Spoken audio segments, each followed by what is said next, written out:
Orphaned by Vikings, she becomes their fiercest warrior and the Jarl's obsession. Before we begin, let us know where you're listening from. After the story, rate it from 1 to 10. Now, let's start. The sea was painted crimson that day. Aethelflaed Xanthos would never forget the color of it, how the waves crashed against the shore of her village like a flood of blood. She was only 10 winters old when the longships appeared on the horizon, their dragon-headed prows cutting through the mist like serpents from hell itself. Her father, the Saxon Then Oswald, had rallied what men he could. But the warning horn had sounded too late. Their swords were no match for the fury of the Northmen who descended upon their shore. She watched from the high cliffs, where her mother had hidden her, as her world burned below. "Do not move until the sea swallows the sun," her mother had whispered, pressing a small iron cross into her palm before racing back down to help those who could not flee. Those were the last words Aethelflaed would hear from her mother's lips. From the cliffs, she saw her father fall beneath the axe of a giant Northman with hair the color of straw and eyes as blue as a winter sky.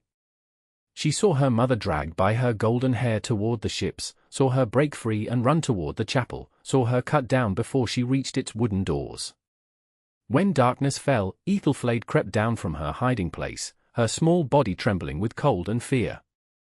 The village was silent now, save for the crackle of dying fires and the soft lap of waves against the shore.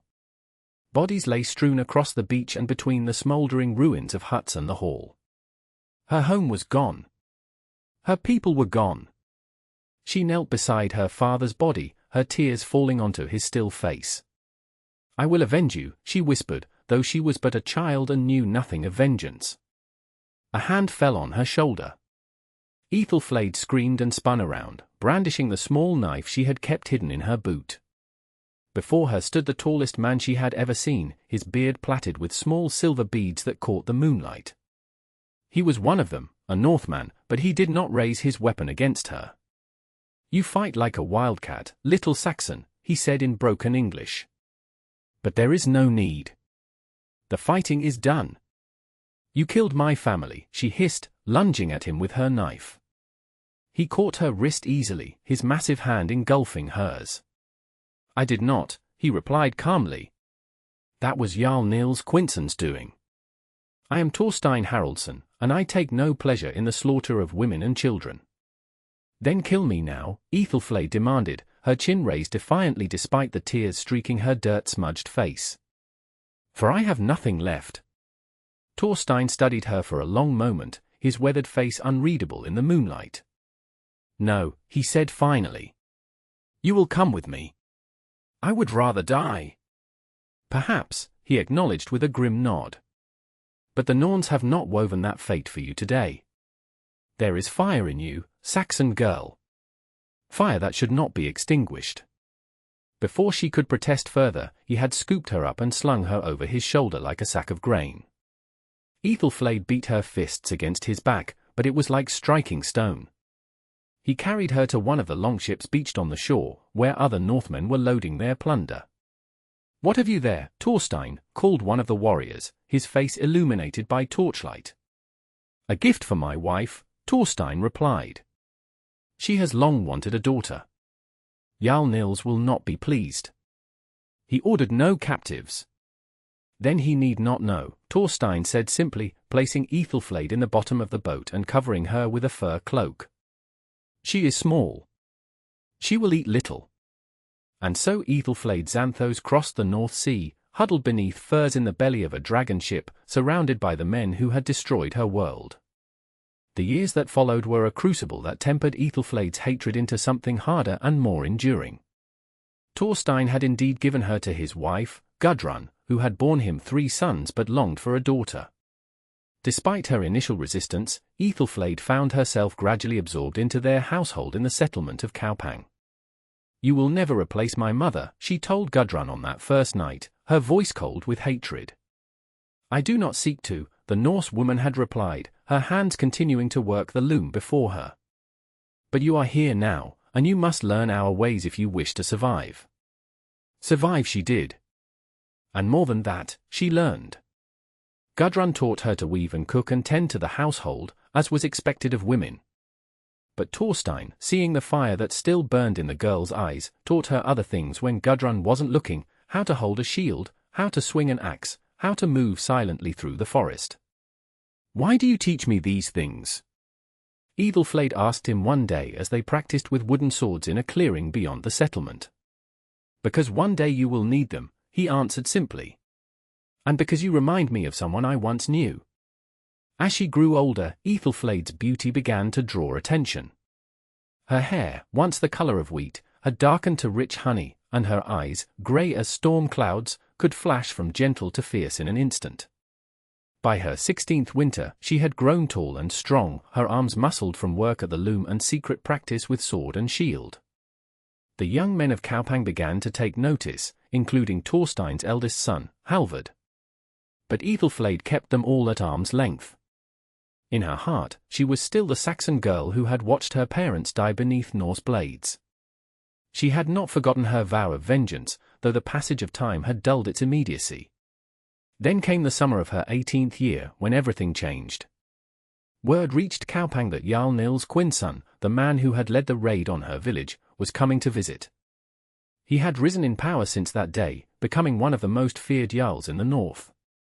Tales of his conquests in England, Ireland, and Francia were told around hearthfires throughout the land.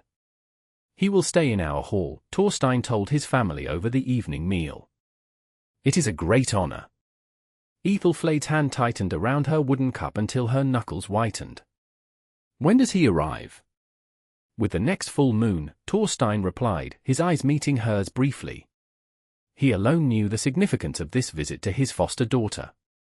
"You need not serve at table if it troubles you." "No," Aethelflaed said, her voice steady despite the storm raging within her. "I will serve. I wish to look upon the face of this great jarl." The night of Jarl Nils's arrival, Aethelflaed dressed with particular care. She wore a blue wool dress that Gudrun had helped her weave, with bronze brooches at each shoulder. Her hair she braided in the Norse style, though she left one small braid in the Saxon fashion her mother had once worn. Around her neck hung the small iron cross her mother had given her, hidden beneath her clothing where none could see it. The great hall blazed with light from dozens of oil lamps. Warriors filled the benches, their voices loud with boasting and laughter as they drank from horns of mead. At the high table sat Thorstein and Gudrun, along with their honored guest. Jarl Nils Quinnson was not what Aethelflaed had expected. In her dreams, he had grown into a monster, with fangs and claws and eyes that burned like coals. But the man who sat at the high table was merely that, a man. Tall and broad-shouldered, yes, with arms ringed in silver and gold. His hair, once the color of straw, was now streaked with gray, and a scar ran from his right temple to his jaw, puckering the skin around his eye. But his eyes themselves were the same, blue as a winter sky, just as she remembered. Aethelflaed moved among the tables, pouring mead and serving food, her heart thundering in her chest. Each time she approached the high table, she felt Jarl Nils's gaze upon her, though she kept her eyes downcast as befitted a serving woman. "Who is that maiden?" she heard him ask Thorstein as she retreated to fetch more bread. "I don't recall seeing her before." "My foster daughter," Thorstein replied. "She came to us many years ago." "She moves like a shield-maiden, not a serving girl," Nils observed. "And her eyes, they remind me of someone." Later, as the feast wound down and the warriors grew drowsy with food and drink, Aethelflaed slipped outside into the cool night air. Her hand moved to the small knife concealed in the folds of her dress. She had dreamed of this moment for 8 years, the moment when she would plunge her blade into the heart of the man who had destroyed her family. But something held her back. Not fear, but a strange reluctance. She had lived among these people for so long now. She spoke their language, knew their ways. Thorstein and Gudrun had shown her kindness, had treated her as their own. What would become of them if she murdered their jarl under their roof? The laws of hospitality were sacred among the Norse. Such a betrayal would bring shame and death upon the household. As she stood there, torn between vengeance and loyalty, a voice spoke behind her. "The stars are bright tonight." Aethelflaed turned to find Jarl Nils standing there, his imposing figure silhouetted against the light spilling from the hall doorway. Yes, my lord, she replied, her voice carefully neutral as she bowed her head. You need not bow to me, shield-maiden, he said. I saw you training in the yard this morning before the feast.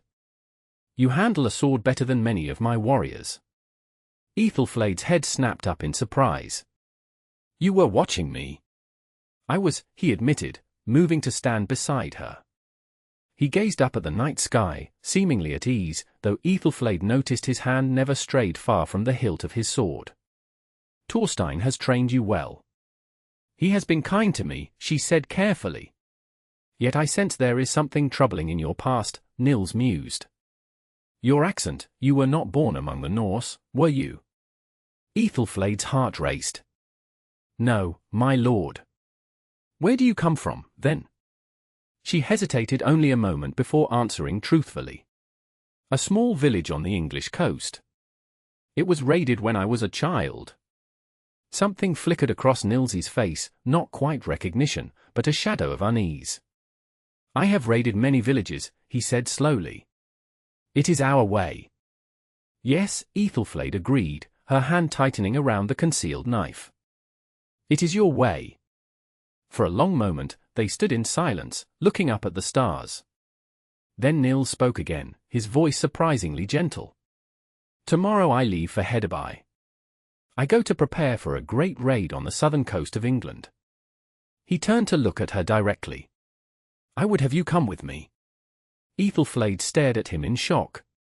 Me, my lord? But I am a woman. A woman who fights like a Valkyrie, he countered. And I need every capable warrior I can find. The Saxons grow stronger under their new king. They no longer flee at the sight of our ships. The irony was not lost on Aethelflaed. To raid her own people alongside the man who had slaughtered her family, it was unthinkable. I cannot, she began, but Nils cut her off. Think on it, he said. Speak to Thorstein. He will tell you that this is a great honor I offer. With that, he turned and strode back into the hall, leaving Aethelflaed alone with her tumultuous thoughts. You must go, Thorstein told her the next morning as they walked along the fjord's edge, away from curious ears. How can you say that? Aethelflaed demanded. You know who he is. What he did. I know, Thorstein acknowledged, his weathered face grave. But I also know that fate works in strange ways. The Norns weave as they will, and perhaps they have brought you to this moment for a purpose. What purpose could there be in joining the man who murdered my parents on a raid against my own people? Thorstein stopped walking and turned to face her, his hands on her shoulders. Listen to me, Aethelflaed. You have lived among us for 8 years. You have learned our ways, our strengths, and our weaknesses. You speak our tongue as if born to it. But you have never forgotten who you truly are. What are you saying? She asked, though she feared she already knew. I am saying that knowledge is a weapon sharper than any sword. If you go with Nils, you will learn things that could help your people. His strategies, his plans. The Saxon king would pay handsomely for such information. Aethelflaed stared at him, stunned. You would have me betray my own foster people? Betray you? I would have you follow your heart, Thorstein said simply. I have seen how you keep that Saxon cross hidden beneath your clothes. I have heard you pray to your Christian God in the dark of night. You have lived among us, but you have never become one of us, not truly. Tears welled in Aethelflaed's eyes. You and Gudrun have been good to me. And we love you as our own daughter, Thorstein assured her, his voice gruff with emotion. That will not change, whatever you decide. But I did not rescue you from that beach 8 years ago so that you could live a life divided against itself. I saw in you a strength that deserved the chance to grow. Now you must decide how to use that strength. That evening, as the sun cast long shadows across the settlement, Aethelflaed sought out Jarl Nils. She found him at the docks, overseeing the loading of his ship for the journey to Hedeby. I will come with you, she announced without preamble. Nils turned, a slow smile spreading across his scarred face. I thought you might, he said. There is something in you that hungers for more than this quiet life, is there not? Perhaps, she allowed, unwilling to reveal too much. But I have conditions. His eyebrows rose. Conditions?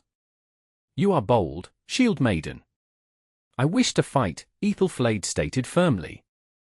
Not to be relegated to cooking and mending on the ships. I want to stand in the shield wall with the other warriors. Nils studied her for a long moment, his blue eyes assessing.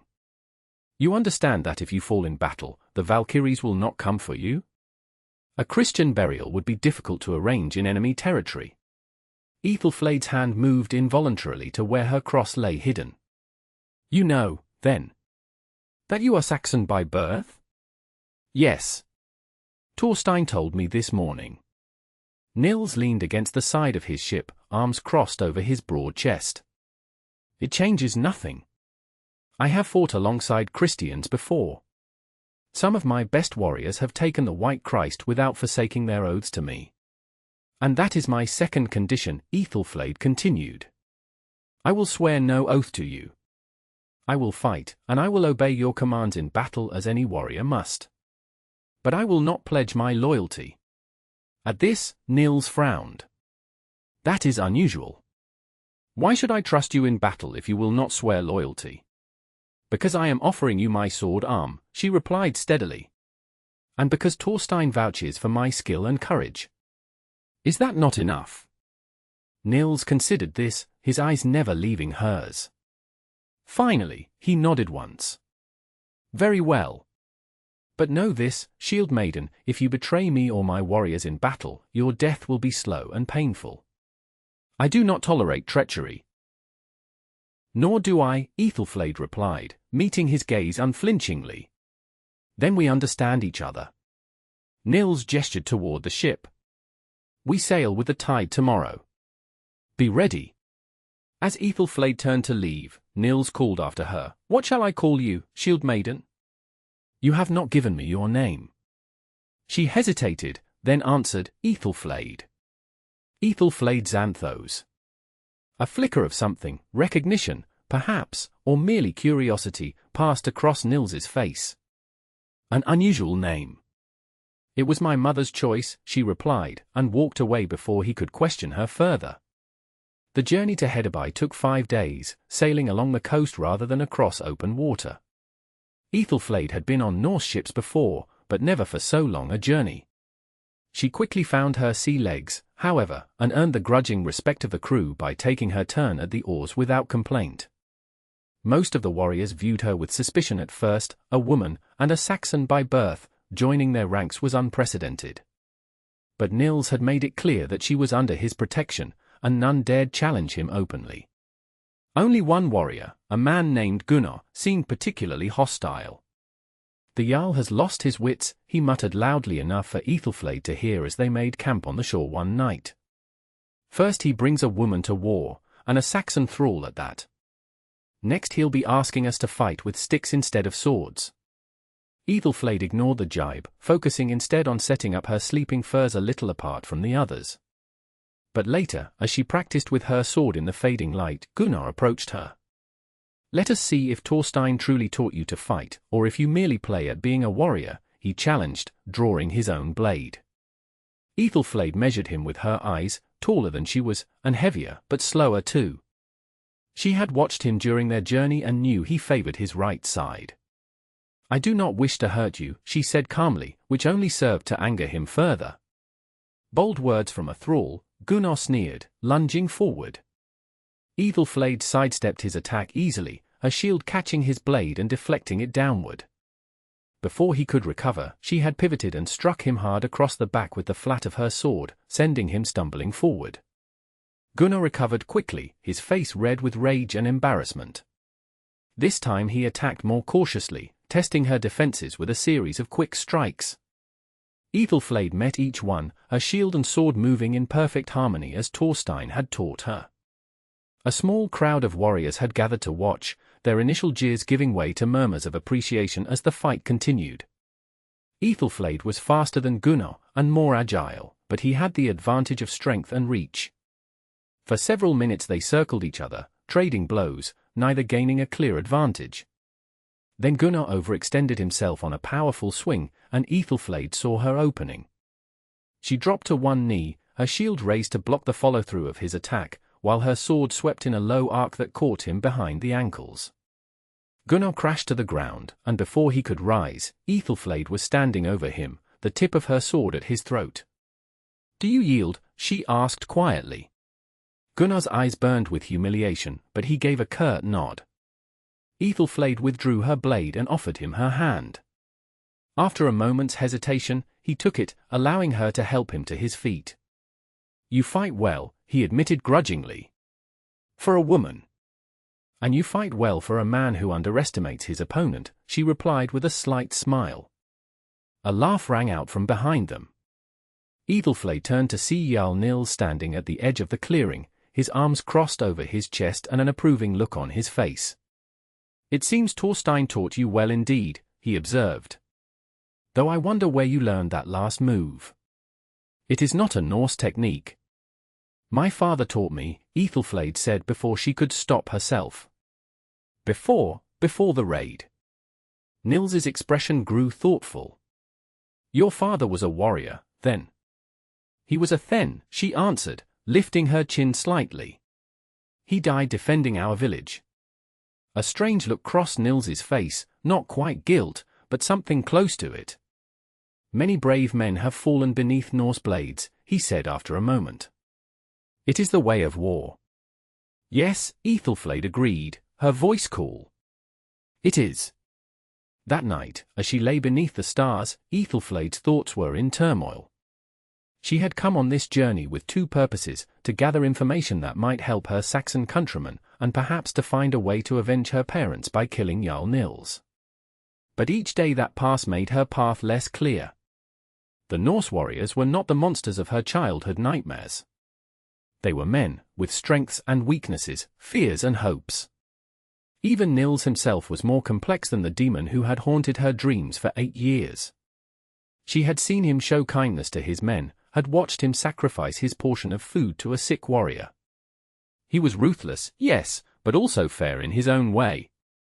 And there was something else, something Aethelflaed was reluctant to admit even to herself. When Nils looked at her, she felt a strange warmth spread through her body. It was not fear, as she had first thought, but something far more dangerous. "Mother, father, forgive me," she whispered to the night sky, clutching her iron cross. "I do not know if I can fulfill my vow." Hedeby was the largest settlement Aethelflaed had ever seen, sprawling along the shore of a narrow fjord. Ships from all over the known world crowded its harbor, Norse longships, Saxon roundships, even sleek vessels from the distant east. The air was thick with the sounds of a dozen languages and the smells of exotic spices. Jarl Nils led his warriors to a large hall near the center of the settlement, where they were greeted with horns of mead and platters of roasted meat. Here, Nils met with other jarls and chieftains, planning the great raid that would set sail for England when the weather turned favorable. Aethelflaed listened carefully to these discussions, memorizing names and places. The raiders planned to strike not at random villages this time, but at a specific target, a monastery known to house great treasures, including a bejeweled gospel book and relics of saints. More importantly, it was said that the monastery sometimes sheltered members of the Saxon royal family during their travels. This was the information Aethelflaed had hoped to gain, knowledge that could save lives if she could somehow get word to the Saxon king. But how to do so without betraying Thorstein's trust and risking the lives of those who had shown her kindness? Her opportunity came unexpectedly. While exploring the marketplace one afternoon, Aethelflaed encountered a merchant selling Christian amulets and crosses. The man spoke with a Frankish accent, but when Aethelflaed addressed him in Saxon, his eyes widened in surprise. "You are English?" he asked quietly, glancing around to ensure no one was listening. "I am," she confirmed. "Though I have lived among the Norse for many years." The merchant studied her for a moment, then made a decision. "I sail for London in 3 days. If you have kin there, I could carry a message." Aethelflaed's heart raced. Here was her chance. "I have no kin," she said carefully, "but I have information that King Alfred should hear." The merchant's eyebrows rose. "That would be a dangerous message to carry."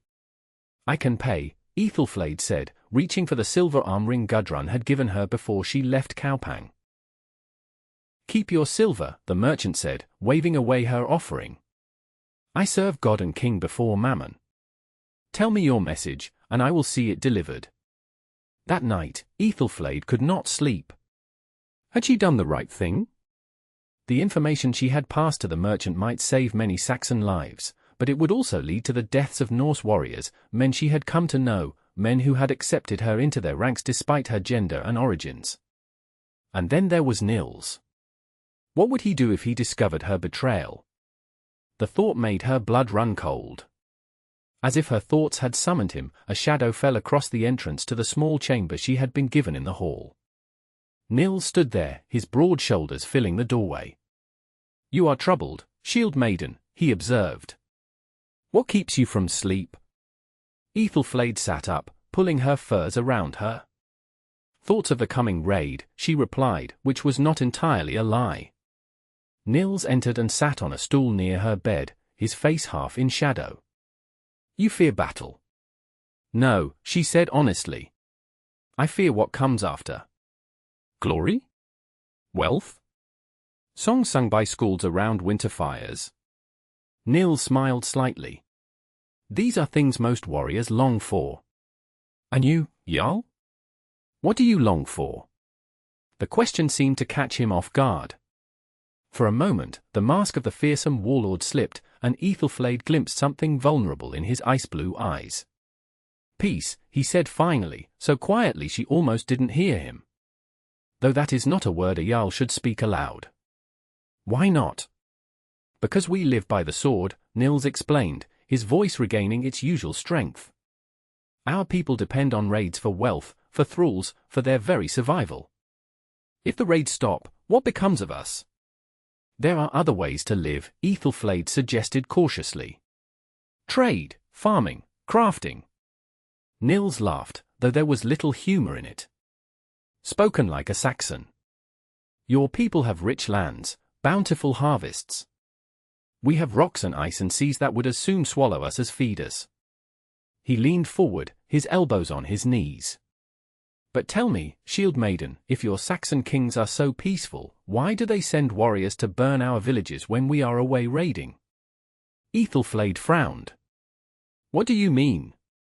3 summers ago, Saxon ships landed on our shores while most of our warriors were raiding in Francia, Nils said, his voice hardening. They burned 3 settlements, killed the old men, carried off women and children. My wife and young son were among those taken. Aethelflaed stared at him, shocked. I did not know. Why would you? You were safe in Kaupang. Nils stood abruptly, as if regretting his candor. We sail in 2 days. Be ready. After he left, Aethelflaed lay awake for hours, his words echoing in her mind. Could it be true? Had Saxon warriors really attacked Norse settlements in such a way? It seemed against everything she had been taught about her people's honor. But then, she had once believed the Norse to be nothing but murderous savages, and 8 years among them had shown her the error of that belief. The cycle of violence, it seemed, had no beginning and no end. Each side raided the other, each suffered, each sought vengeance. And she, Aethelflaed Xanthos, was caught between them, Saxon by birth, Norse by upbringing, loyal to both and neither. The day of departure dawned clear and cold. 20 longships waited in the harbor, their dragon heads facing toward the open sea. Warriors crowded the decks, checking weapons and stowing supplies for the journey. Aethelflaed stood on the shore, her shield strapped to her back and her sword at her hip. She wore the armor Nils had gifted her, a mail shirt that had belonged to a slender warrior who had fallen in a previous raid, leather braces tooled with intricate knotwork, and a helm that Nils's own smith had adjusted to fit her head. You look like a true shield-maiden, Gunnar commented as he passed, his initial hostility having given way to a grudging respect after their bout. Freyja herself would be proud. I pray to a different god, Aethelflaed reminded him with a small smile. Pray to whichever god you choose, Gunnar shrugged, so long as your sword arm stays strong in battle. As they boarded Nils's ship, the Sea Wolf, Aethelflaed felt a strange mix of emotions. Part of her thrilled at the adventure ahead, the open sea, the challenge of battle, the chance to prove herself among these warriors. But another part recoiled at the thought of raiding her own people, of bringing death and destruction to Saxon shores as had once been brought to her village. And beneath it all lay a deeper current of unease. The Frankish merchant had sailed 3 days ago, carrying her warning to King Alfred. If the king had time to prepare, the monastery might be empty when they arrived, its treasures hidden away, its inhabitants safe. But it might also be guarded by Saxon warriors, turning what the Norse expected to be an easy raid into a trap. As the ships pushed away from the dock, their oars cutting cleanly through the water, Nils came to stand beside her at the rail. "You look troubled again, shield-maiden," he observed. "I am thinking of my parents," she replied truthfully. "Of how they died when raiders came to our village." Nils was silent for a moment, his gaze fixed on the horizon. "You never told me the name of your village," he said finally. Aethelflaed hesitated, then answered, "Wulfenham." It was called Wulfenham. Nils went very still, his knuckles whitening as his grip tightened on the ship's rail. "Wulfenham," he repeated softly. "On the eastern coast, near a high cliff." Aethelflaed's heart began to pound. "Yes." "And your father, you said he was a Then?" "Oswald of Wulfenham," she confirmed, watching his face carefully. "My mother was Edith." Nils closed his eyes briefly, his expression pained. "I remember," he said, so quietly she could barely hear him over the sound of the waves. "I remember your father. He fought well." "You were there," Aethelflaed whispered, though she had known it all along. "You led the raid." "I did." Nils turned to face her fully, his blue eyes meeting her grey ones. "And now I understand why you would not swear an oath to me. You came seeking vengeance." Aethelflaed did not deny it. "I was 10 years old when you destroyed my world." "And Thorstein took you in," Nils continued, the pieces falling into place. "He always had a soft heart beneath that warrior's exterior. Does he know who I am to you?" "He knows," Aethelflaed confirmed. "He has always known. Yet he sent you with me." Nils laughed without humor. "The old fox." "He said the Norns weave as they will," Aethelflaed said softly. "That perhaps they brought us together for a purpose." Nils studied her face for a long moment, his expression unreadable. "And what purpose do you imagine that might be, Aethelflaed of Wulfenham? To drive your blade into my heart? To balance the scales of vengeance?" "I don't know anymore," she admitted. 8 years ago, I would have answered yes without hesitation. But now... She shook her head. "Now I wonder if there can ever be balance in this world of raid and counter-raid, killing and revenge." "There cannot," Nils said simply. "The wheel turns, and we are all caught in its spokes." He reached out suddenly, his calloused fingers brushing a strand of hair from her face with unexpected gentleness. "You have your mother's eyes. I remember them looking up at me with the same defiance before she ran for the chapel." Aethelflaed flinched away from his touch. "Do not speak of her." "As you wish."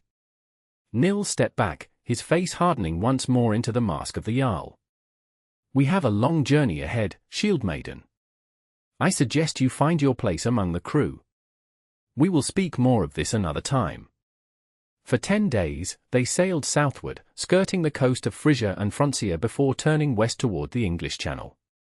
Aethelflaed kept to herself as much as possible, her mind in turmoil. Nils knew who she was now, knew why she had come. Yet he had not ordered her bound or thrown overboard. Instead, he watched her with a strange intensity whenever he thought she wasn't looking, his blue eyes following her movements across the deck. On the 11th day, as they approached the English coast under cover of darkness, Nils called his ship captains together for a final council. "The monastery lies here," he said, pointing to a crude map drawn on a piece of vellum. "It sits atop a cliff overlooking the sea, with a small harbor below. We will beach the ships here, climb the path to the monastery, and take them by surprise before dawn." The captains nodded, pleased with the simplicity of the plan. But one, an older warrior named Hakon, frowned. "What of Saxon patrols?" he asked. The last time we raided this coast, they were waiting for us.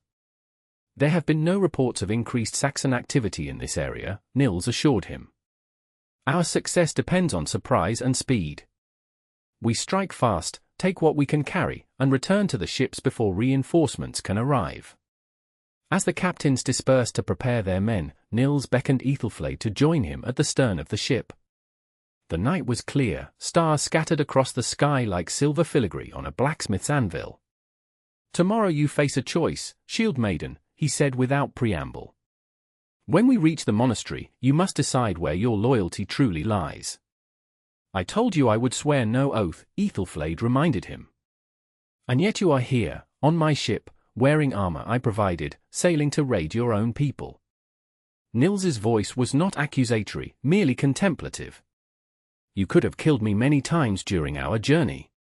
You have not. Why? Perhaps I am waiting for the right moment, she suggested, though they both knew it was not true. Perhaps, Nils allowed, a hint of a smile playing around his lips. Or perhaps there is something between us that neither of us wishes to name. Aethelflaed felt heat rise to her cheeks, grateful for the darkness that hid her blush. You speak nonsense, Jarl. Do I?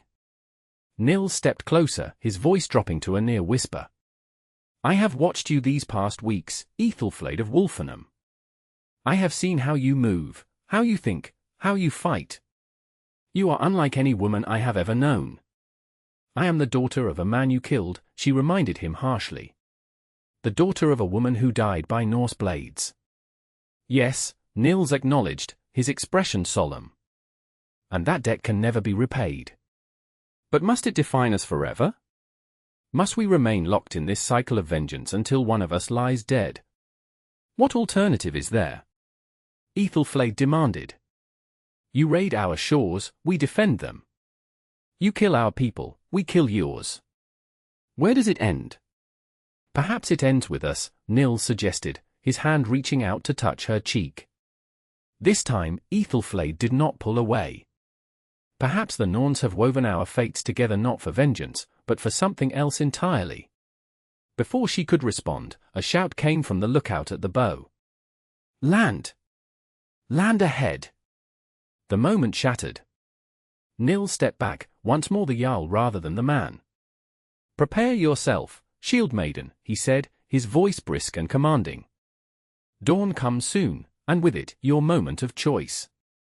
The monastery of St. Cuthbert rose from the cliff like a stone sentinel, its bell tower silhouetted against the pre-dawn sky. The Norse ships had beached in a small cove half a league away, and the warriors now crept silently up the narrow path that wound its way to the top of the cliff. Aethelflaed moved among them, her shield ready and her sword drawn. Her heart hammered in her chest, though not from exertion.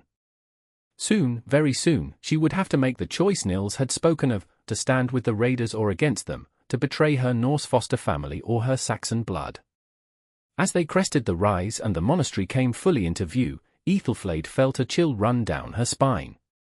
The courtyard was empty, the great wooden doors closed. No lights flickered in the windows, no sounds of morning prayers carried on the breeze. It's too quiet, Gunnar muttered beside her. Where are the monks?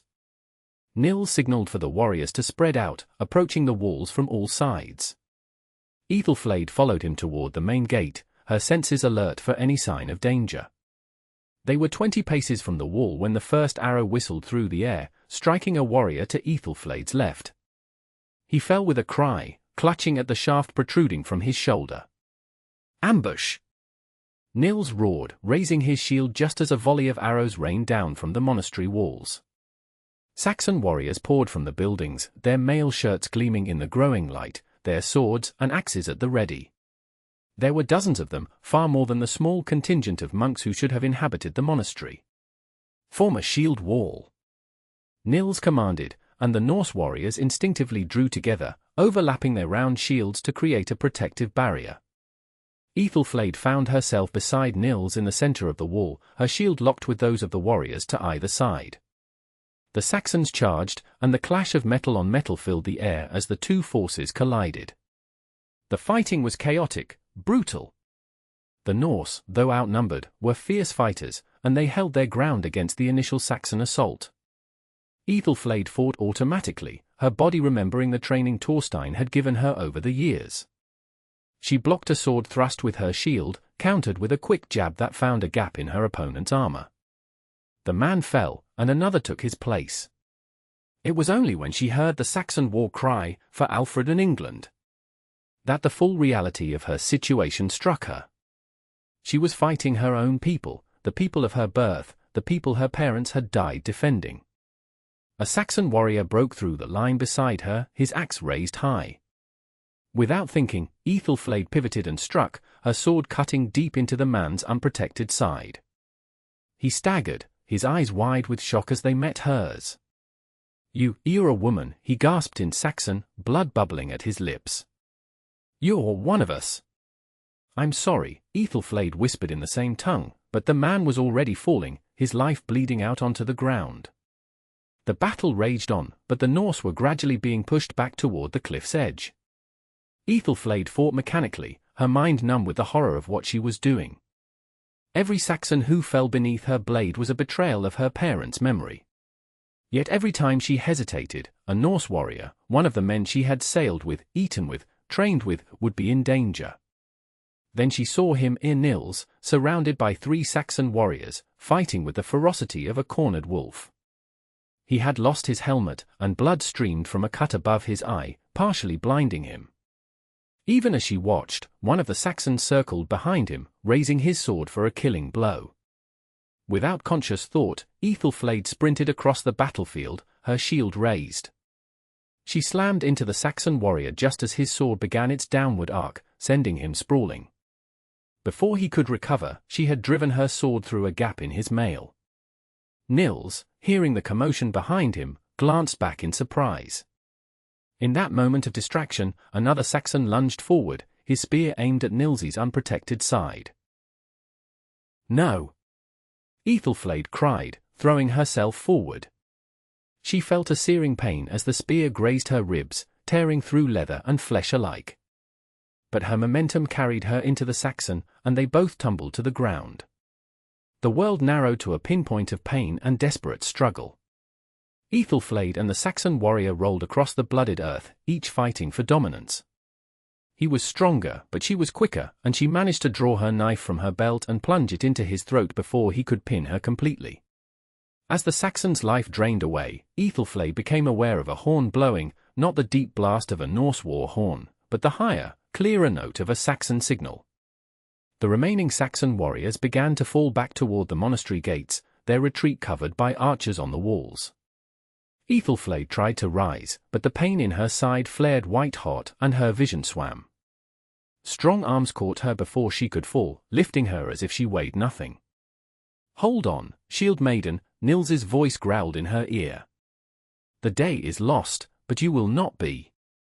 Through a haze of pain, Aethelflaed was aware of being carried down the cliff path, of the shouts of retreating warriors, of the clash of weapons growing more distant. Then she felt the cold splash of seawater as Nils waded into the surf toward the waiting ships. "She needs a healer," he shouted as they reached the sea wolf. Gentle hands lifted her onto the deck, and someone pressed a wadded cloth against her wound. The blade was poisoned, a voice said, "Gunos," she thought. "Look at the wound's edges." "Row," Nils commanded, his voice cracking like a whip. "Row as if hell herself pursued us." The last thing Aethelflaed remembered before darkness claimed her was the feel of Nils's hand clasping hers, and his voice, uncharacteristically gentle, whispering, "Stay with me, Aethelflaed. Stay with me." Fever dreams haunted Aethelflaed as the poison worked its way through her system. She saw her father, standing tall and proud before the Norse raiders, his sword raised in defiance. She saw her mother running toward the chapel, her golden hair streaming behind her. She saw Thorstein and Gudrun, welcoming her into their home despite her hatred and fear. And she saw Nils, not as the fearsome Jarl who had destroyed her village, but as the man who had looked at her with something like tenderness on the deck of his ship, who had suggested that perhaps they could break the cycle of vengeance that bound them. Voices drifted in and out of her consciousness. "The poison is strong. Few survive such a wound." She will survive. She must. The gods have marked her, Jarl. Perhaps it is her time to feast in Valhalla. She does not follow our gods. And I will not lose her now. Cool hands bathed her forehead, gentle fingers changed the dressing on her wound. Sometimes she thought it was Gudrun tending to her, but then she would open her eyes to find unfamiliar faces above her, and realize that she was still on the ship, still fleeing the Saxon coast. On what might have been the third day, or perhaps the fifth, for she had lost all sense of time, Aethelflaed awoke to find Nils sitting beside her, his head bowed as if in prayer. The sight was so incongruous that she wondered if she was still dreaming. "Do Norse Jarls pray?" she asked, her voice a cracked whisper. Nils's head snapped up, relief washing over his face. "Shield-maiden," he breathed. "You returned to us." Reluctantly, she admitted, wincing as she tried to shift position. "What happened?" "The monastery was a trap," Nils said grimly.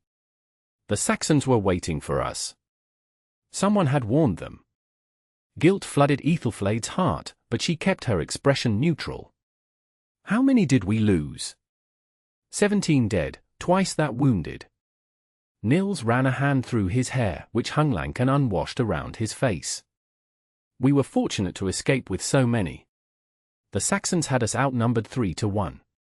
"And yet you stopped to save me," Aethelflaed observed, studying his haggard features. "Why?" Nils was silent for a long moment, his blue eyes troubled. "You saved my life first," he said finally. "When you could have let me fall and avenged your parents." "I don't know why I did it," Aethelflaed confessed. "In that moment, I couldn't bear to see you die." "Nor I you." Nils took her hand, his calloused fingers surprisingly gentle. "When you fell, when Gunnar said the blade was poisoned." He shook his head, unable to continue. Aethelflaed felt something shift within her, a loosening of the knot of hatred that had bound her heart for so long. "Where are we now?" she asked, changing the subject. 3 days from Hedabai, if the winds hold." Nils released her hand and stood. "You should rest. The poison is leaving your system, but you are still weak." "Nils," she called as he turned to leave. It was the first time she had addressed him by name rather than title, and they both noted the change. "Thank you." A small smile touched his lips. "Rest, shield-maiden. We will speak more when your strength returns." The remainder of the journey passed in a blur of pain and gradual healing. By the time they reached Hedabai, Aethelflaed could stand and walk short distances, though her side still throbbed with each movement. The wound would leave a scar, Gunnar told her with grim satisfaction, a mark of honor for a warrior. The mood among the returning raiders was subdued. The expedition had been a costly failure, with little plunder to show for the lives lost. But Nils faced no open challenge to his leadership. His warriors respected his decision to withdraw rather than sacrifice more men in a hopeless battle. On their first night back in Hedabai, as Aethelflaed sat by the fire in the great hall, Nils came to sit beside her. He had bathed and changed his clothes, and his hair was once more neatly braided, though new lines of weariness marked his face. "Tomorrow I sail for home," he said without preamble. "My people will want to hear of the raid, to mourn those who will not return." "I understand," Aethelflaed replied, her heart sinking at the thought of parting from him. "I would have you come with me," Nils continued, his eyes fixed on the dancing flames. "Not as a shield maiden this time, but as my guest." Aethelflaed looked at him in surprise. "Your guest?"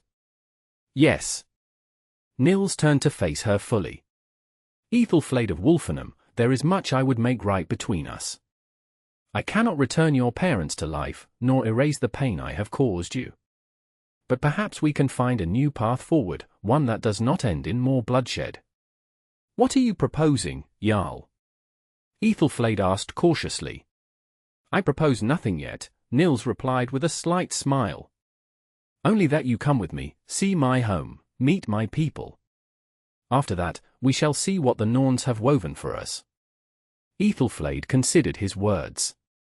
Part of her longed to return to Kaupang, to the safety of Thorstein and Gudrun's household.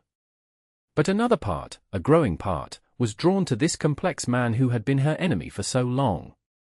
Very well, she agreed finally. I will come with you. Nils's home was not what Aethelflaed had expected. Rather than a large settlement like Kaupang or Hedeby, it was a remote farmstead nestled in a sheltered valley beside a fjord. The main hall was well built but modest, surrounded by several smaller buildings and fields where cattle and sheep grazed peacefully. This is where the fearsome Jarl Nils Quinnson lives. Aethelflaed asked as they approached on horseback, having disembarked from the ship at a small dock further down the fjord.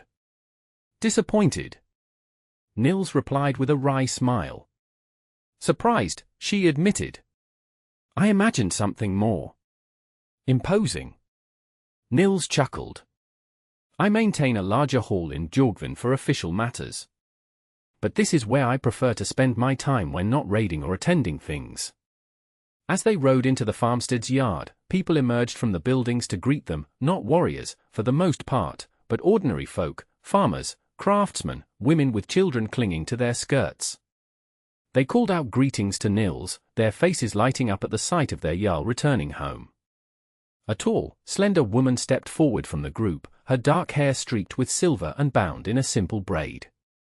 She wore a blue apron dress over a white linen shift, with a ring of keys hanging at her waist, the mark of a household's mistress. Welcome home, brother, she said, embracing Nils as he dismounted. We had word of the raid's outcome. I am glad to see you whole. Thank you, Astrid, Nils replied, returning her embrace. It is good to be home. He turned to help Aethelflaed from her horse, his hands lingering at her waist a moment longer than necessary. This is Aethelflaed Xanthos, foster daughter of Thorstein Haraldsson. She fought beside me at St. Cuthbert's and took a poisoned blade that was meant for me. Astrid's eyebrows rose as she assessed Aethelflaed with keen grey eyes. Then we owe you a debt, Aethelflaed Xanthos. Welcome to our home. Over the days that followed, Aethelflaed came to know a different Nils than the one she had sailed with. Here, among his people, he was not just a warrior and leader, but a judge of disputes, a solver of problems, a mentor to the young. He knew every person on his lands by name, understood their needs and concerns, and worked alongside them in the fields when extra hands were needed. You seem surprised by my brother's nature, Astrid observed one evening as she and Aethelflaed prepared the evening meal. Did you think him nothing but a bloodthirsty raider? For many years, yes, Aethelflaed admitted, slicing bread with practiced movements. He led the raid that killed my parents when I was a child. Astrid's hands stilled in their work. Ah, she said softly. And yet you are here. It is complicated. Love often is, Astrid replied with a knowing smile. I didn't say anything about love, Aethelflaed protested, feeling heat rise to her cheeks. You didn't need to.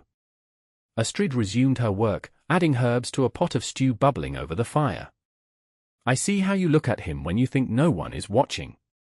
And I see how he looks at you all the time, not caring who notices. Aethelflaed had no response to that. Was it possible? Had the hatred that had driven her for so long transformed into something else entirely? And if so, what did that mean for her vow of vengeance, for her loyalty to her Saxon heritage? That night, as Aethelflaed walked along the shore of the fjord, watching the sunset paint the water in shades of gold and crimson, she heard footsteps behind her. She did not need to turn to know who approached. Your sister thinks I love you, she said as Nils came to stand beside her. And what do you think? He asked quietly. Aethelflaed turned to face him, studying the lines of his face in the fading light. I think that 8 years ago, I swore to kill you for what you did to my family.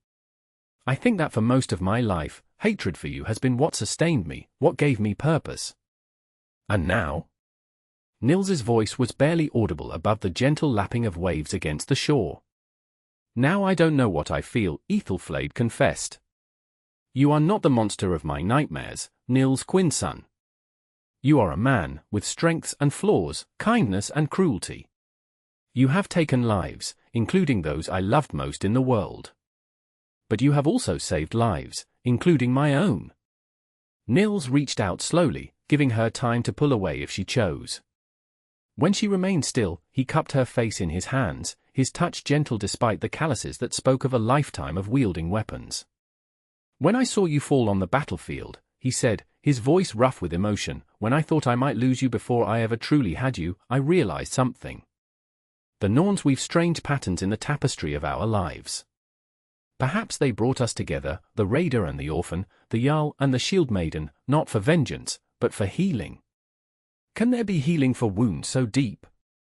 Aethelflaed whispered. "I don't know," Nils admitted. "But I would try, if you would try with me."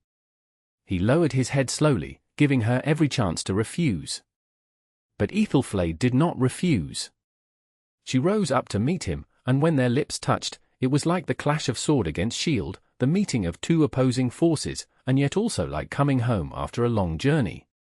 The kiss deepened, and Aethelflaed felt something inside her breaking open, a dam that had held back everything but hatred for so long.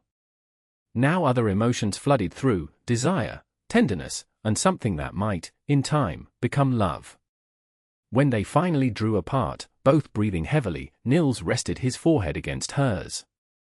"Stay," he said simply. "Not forever, if you do not wish it. But stay for a time. Let us see what might grow between us, now that the shadows of the past no longer stand so tall." "And if I choose to leave?" Aethelflaed asked, needing to know her freedom remained her own. "Then I will take you wherever you wish to go," Nils promised. "Back to Torstein and Gudrun, or to England, or to the ends of the earth if that is your desire. But know that wherever you go, my heart goes with you." Aethelflaed closed her eyes, feeling the warmth of his hands on her face, the strength of his presence before her. The hatred that had driven her for so long had not vanished entirely, perhaps it never would, but it had diminished, making room for new possibilities. "I will stay," she decided. For a time. Summer gave way to autumn, and autumn to winter. The days grew shorter, the nights longer, and the people of Nils's farmstead turned their attention to indoor tasks, weaving, carving, repairing tools and weapons in preparation for the spring to come. Aethelflaed found an unexpected peace in this remote corner of the north. She helped Astrid manage the household, worked alongside the women at their looms, and continued to train with weapons whenever weather permitted. Some evenings, she taught the children to read and write using the Latin alphabet she had learned as a child, much to the amusement of the adults who saw little use for such skills. And always, there was Nils. In the evenings, they would sit together by the fire, sometimes talking long into the night, sometimes content in shared silence. He told her of his childhood, of his first raid at 15, of the wife and son he had lost to Saxon raiders. She told him of her life in Wolfenham, of her mother's gentle teachings and her father's pride, of the years with Torstein and Gudrun when she had been neither fully Norse nor fully Saxon.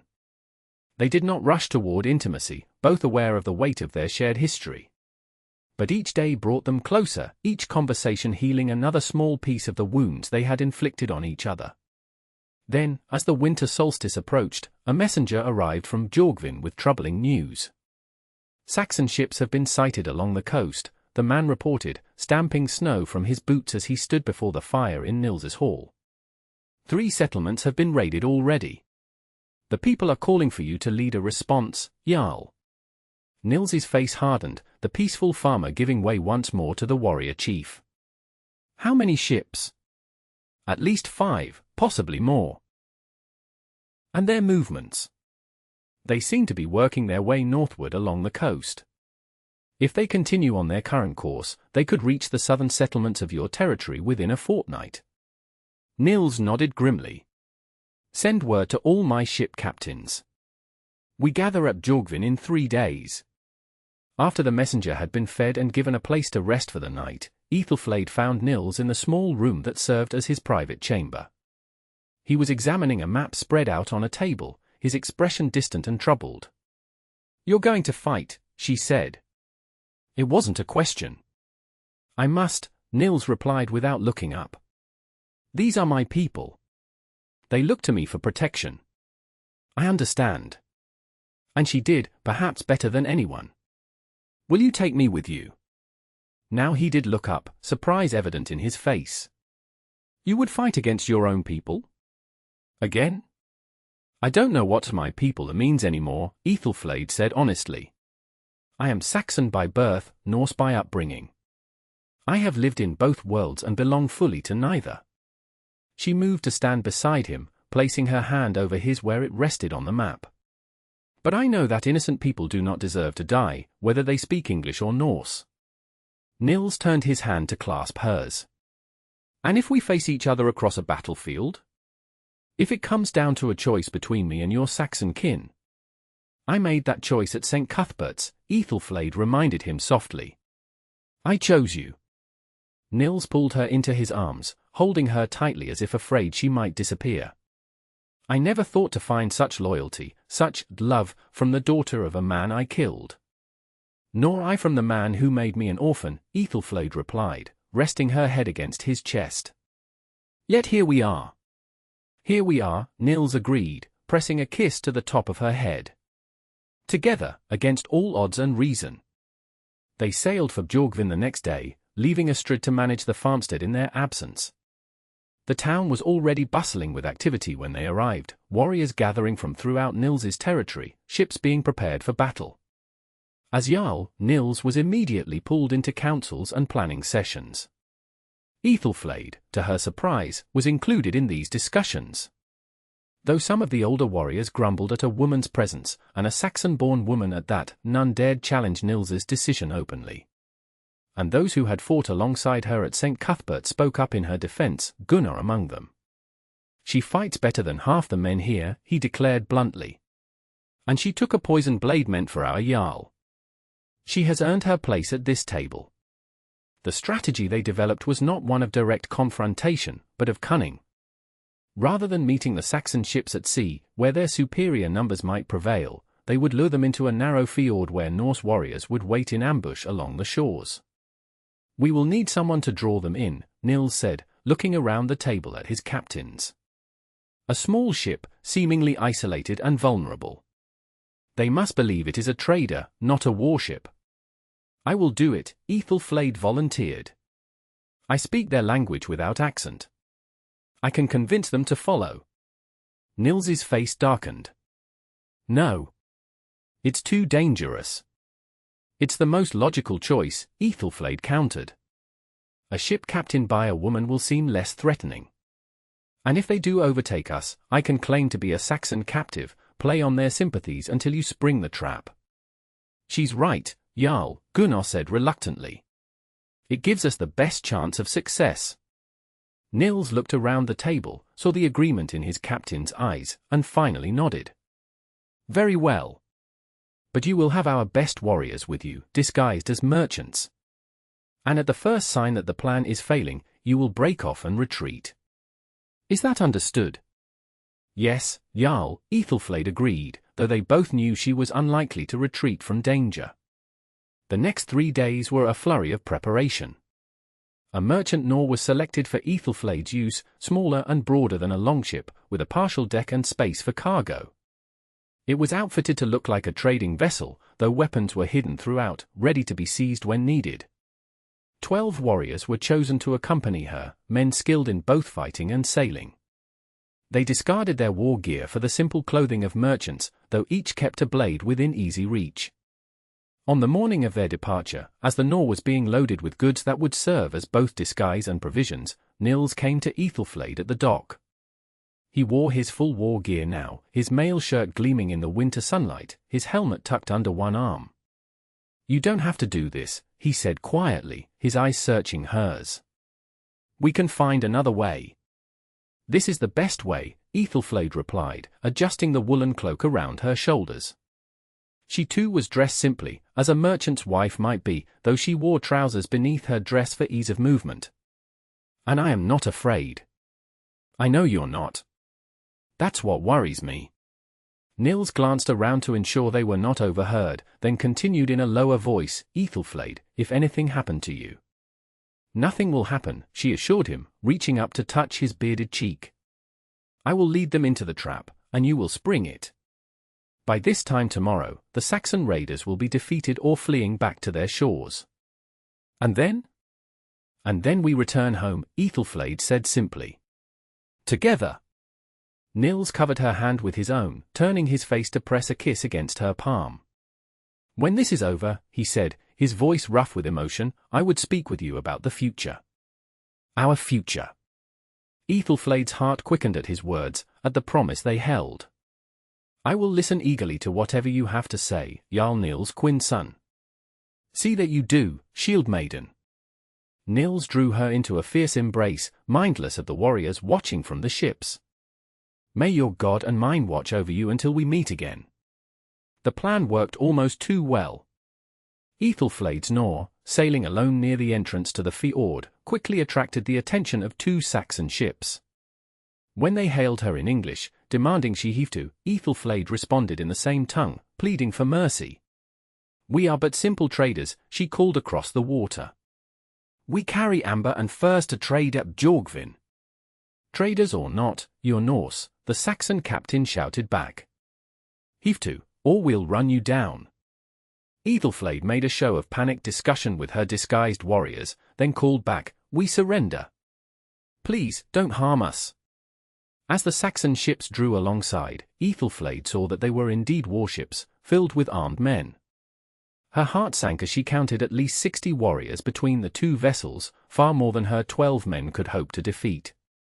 The Saxon captain, a burly man with a thick brown beard, leapt aboard the Nor, sword drawn. "Bind them," he ordered his men, who began to clamber across the gap between the ships. "Wait!" Aethelflaed stepped forward, letting her cloak fall open to reveal the cross she wore openly now around her neck. "I am Saxon, like you. These Northmen took me captive 3 years ago. I beg you, take me home to England." The captain narrowed his eyes suspiciously. "A Saxon woman, sailing with Norse traders? Why should I believe you?" "Because I can tell you where to find rich plunder," Aethelflaed replied urgently. "The Jarl of these lands, Nils Quinnson, has his personal stronghold just up this fjord. Gold, silver, amber, all for the taking, and lightly guarded while his warriors are away seeking you along the coast." The captain's expression turned calculating. "How far?" "Less than an hour's sail," Aethelflaed said, pointing up the fjord. "I can guide you there." After a brief consultation with his lieutenant, the captain nodded. "Very well. But you'll sail with us, woman. And if this is a trick—" He made a slashing motion across his throat. "No trick," Aethelflaed assured him, allowing herself to be transferred to the Saxon ship while her crew was bound and left under guard on the Nor. "I want only to return home." As they sailed deeper into the fjord, the cliffs rising steep and imposing on either side, Aethelflaed maintained her facade of eager cooperation. She answered the captain's questions about the local settlements, inventing details when necessary, all the while watching the shoreline for signs of the ambush to come. "Strange that we've seen no other ships," the captain remarked as they rounded a bend in the fjord. "You said this was a trade route." "Winter is coming," Aethelflaed replied smoothly. "Most trading is done for the season. We were to be the last ship to Bjorgvin before the snows." The captain grunted, not entirely convinced but willing to continue for the promise of rich plunder. They were now entering the narrowest part of the fjord, where the water ran deep and dark between towering cliffs. It was the perfect spot for an ambush, and Aethelflaed tensed in anticipation. But no war horn sounded, no arrows rained down from the cliffs. The fjord remained eerily silent save for the splash of oars and the creak of the ship's timbers. Something was wrong. The ambush should have been sprung by now. Had Nils's warriors been delayed? Or had they, perhaps, been discovered and neutralized before the trap could be set? The captain was growing suspicious, his hand straying to his sword hilt as he scanned the empty shores. "I see no settlement, woman. Where is this stronghold you promised?" Just around the next bend, Aethelflaed improvised, her mind racing. "See that tall pine on the cliff? The path to the hall begins just beyond it." The captain's eyes narrowed. "If you're lying." "I'm not," Aethelflaed insisted, though her heart pounded with growing dread.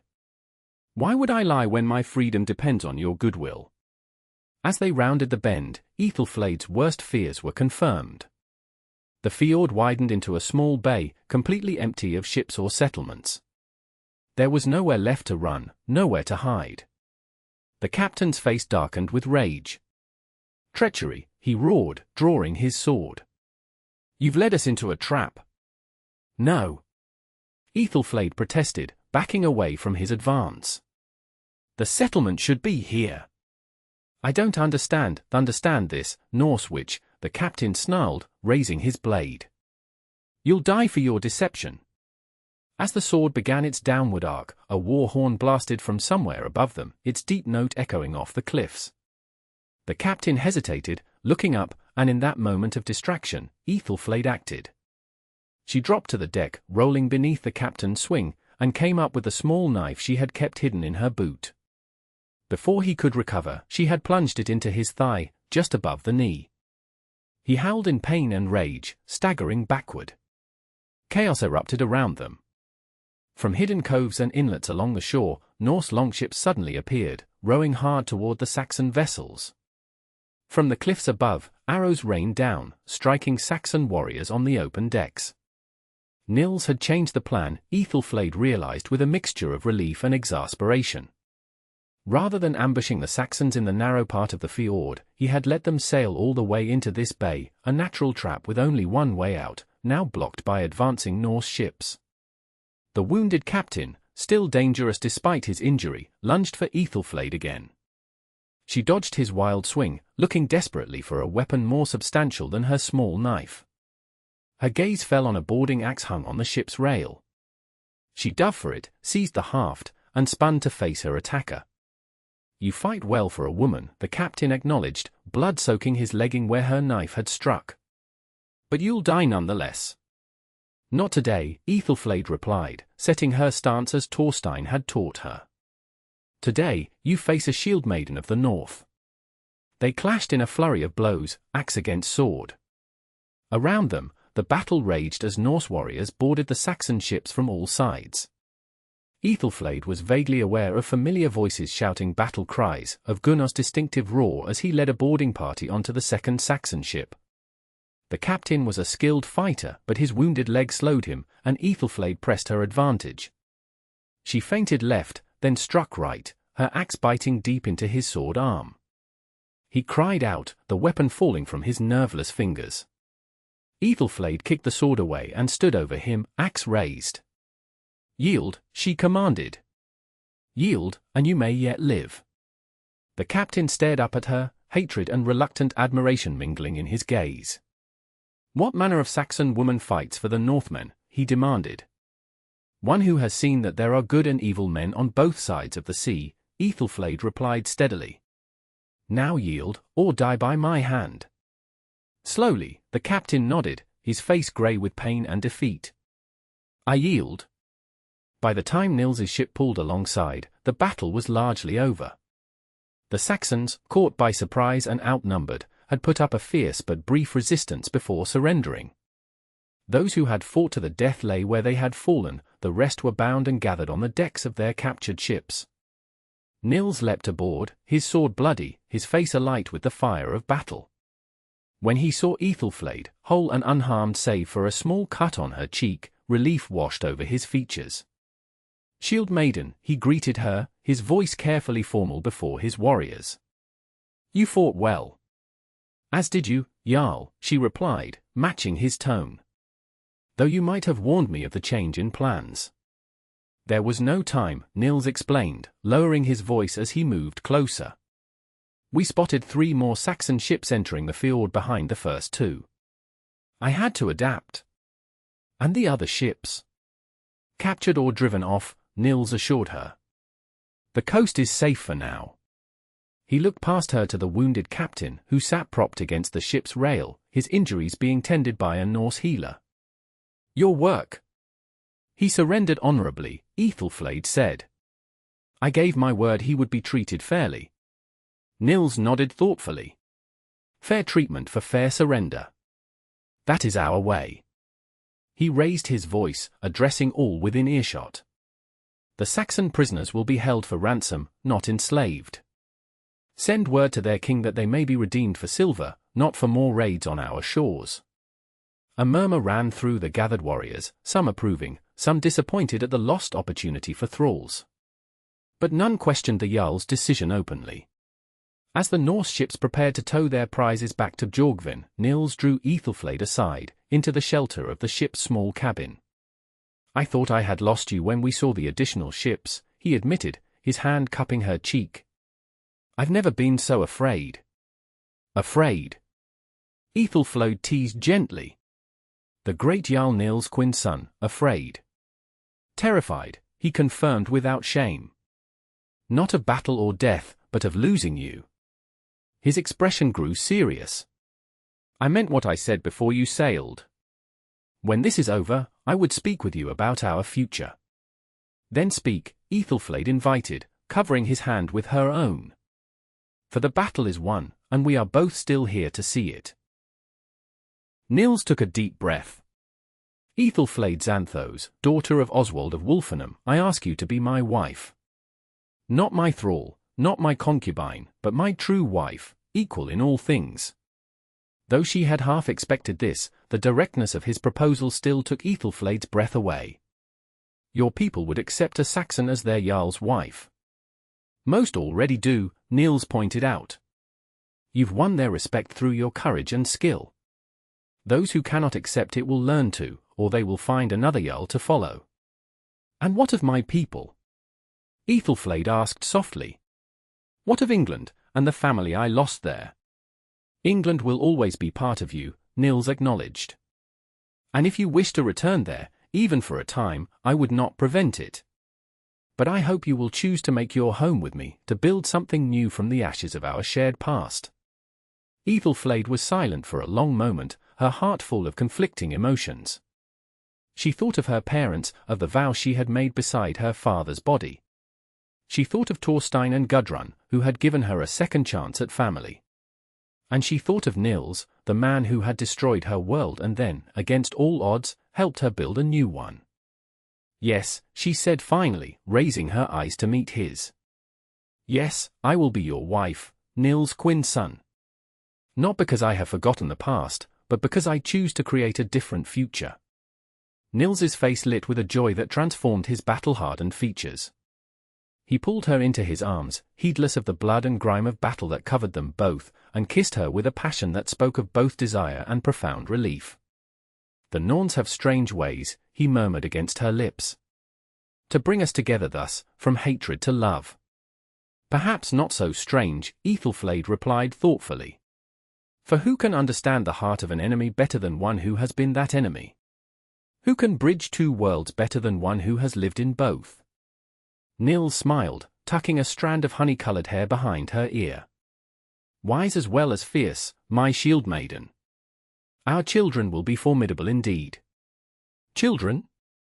Aethelflaed laughed, surprised by how natural the thought felt. "You plan far ahead, Jarl." "I plan for a lifetime," Nils corrected her. "Our lifetime, together." They were married at the spring thing, with representatives from all the Norse settlements in attendance. It was a political statement as much as a personal union, the powerful Jarl Nils Quinnson taking a Saxon-born shield-maiden as his wife. Thorstein and Gudrun came from Kaupang, their joy at Aethelflaed's happiness tempered only by the knowledge that she would not be returning with them. "You have grown into a remarkable woman," Gudrun told her, tears in her eyes. "Far more than I ever dreamed when Thorstein brought home that fierce little Saxon girl." "Because of you," Aethelflaed replied, embracing the woman who had been a second mother to her. "You gave me a home when I had none." "And now you make a new home," Thorstein observed, his weathered face creased in a smile. "With the very man you once swore to kill." The Norns weave strange patterns indeed. The wedding feast lasted 3 days, with much drinking, boasting, and gift-giving. Aethelflaed wore a gown of deep blue linen, with a red woolen overdress embroidered with silver thread. Around her neck hung 2 symbols, the iron cross her mother had given her, and a Thor's hammer that Nils had crafted for her by his finest smith. One need not replace the other, he had told her as he fastened the hammer around her neck. Just as your Saxon heritage and your Norse life need not be at war within you. Among the wedding gifts was one that brought Aethelflaed to tears, a letter, carried by a merchant from London, bearing the royal seal of King Alfred. It was addressed to Aethelflaed, daughter of Oswald of Wolfenham, and contained a simple message: "Word has reached us of your marriage to Jarl Nils Quinnson. While some would call this treachery to your Saxon blood, we see in it an opportunity for understanding between our peoples. Your warning about the monastery raid saved many lives. Perhaps your union may save many more. You are welcome in England should you ever wish to return, you and your Norse husband both." How did he know? Aethelflaed wondered aloud, tracing the royal seal with her fingertip. "Kings have many eyes and ears," Nils replied with a shrug. "Or perhaps that merchant you spoke to in Hedeby was more than he seemed." Aethelflaed looked up at him sharply. "You knew." "I suspected," Nils admitted. "A man doesn't rise to become Jarl without learning to watch and listen. But I said nothing because I understood why you did it." "And you weren't angry?" "How could I be angry at the woman who then saved my life in battle?" Nils asked, taking her hand in his. "We have both done things in service to our people that others might call betrayal. But I think perhaps we are beyond such simple judgments now." As spring gave way to summer, Aethelflaed settled into her role as the Jarl's wife. She managed his household, participated in thing assemblies, and continued to train with weapons, not just for her own skill, but to teach other women who wished to learn. Word of the shield-maiden who had become a Jarl's wife spread throughout the Norse lands and beyond. Some tales painted her as a Saxon princess, others as a Valkyrie in human form.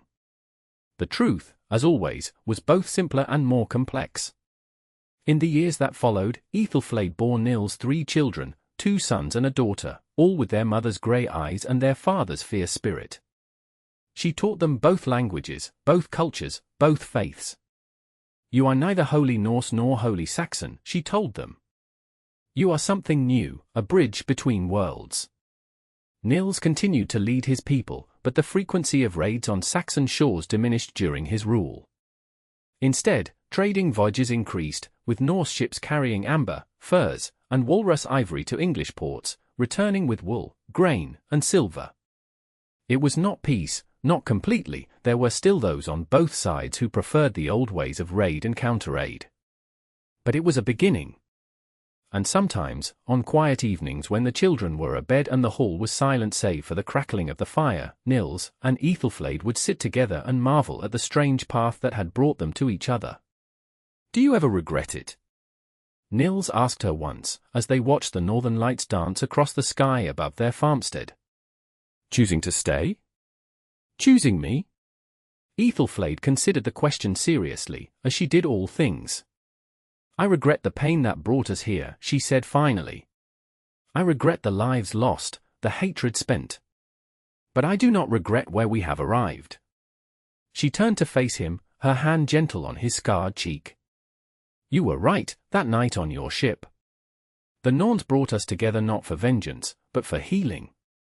Not just our own, but perhaps, in some small way, the healing of 2 peoples who have spent too long as enemies." "My wise shield-maiden," Nils murmured, pulling her close. "My heart. My home." And there, beneath the dancing lights of the northern sky, the Saxon orphan and the Norse Jarl held each other, 2 lives woven together by fate and choice into something stronger than either could have become alone.